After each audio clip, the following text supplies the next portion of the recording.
கிறிஸ்துவுக்குள் அன்பானவர்களே, உங்களை சந்திப்பதில் மகிழ்ச்சி அடைகிறேன். சங்கீதம் 87. சேனைகளின் தேவனே, எங்களை திருப்பிக் கொண்டு வாரும், மது முகத்தை பிரகாசிப்பிக்க பண்ணும், அப்பொழுது ரட்சிக்கப்படுவோம். பிரியமானவர்களே, நம் தேவனாகிய கர்த்தர் நம்மை அவர் பிரகாசிக்க பண்ணுகிறார். அவர்கள் அவரை நோக்கி பார்த்து பிரகாசம் அடைந்தார்கள், அவர்கள் முகங்கள் வெட்கப்படவில்லை என்று சொல்லி சங்கீதக்காரனாகிய தாவீது சொல்கிறார். எல்லாவித சூழ்நிலைகளும் நம் வாழ்வில் வரும். அத்தனை சூழ்நிலையிலும் நம் தேவனாகிய கர்த்தரையை நாம் நோக்கி நிற்போம்.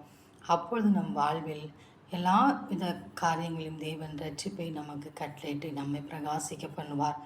சூழ்நிலைகளையோ போராட்டத்தையோ எண்ணி சோர்ந்து போகாமல், என்னுடைய வாழ்க்கை இப்படி ஆகிவிட்டதே என்று சொல்லி மனம் கசந்து காணப்படாதபடி நம் தேவனாகிய கர்த்தரை நோக்கி நிற்போம்.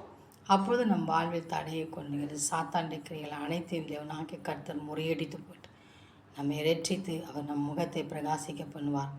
ஒவ்வொரு நாளும் அவருடைய பாதத்தில் காத்திருப்போம். அந்த தேவனின் அன்பு கரங்களை நாம் பற்றி கொண்டு அவரோடு கூட வாழ்வோம். ஆமேன்.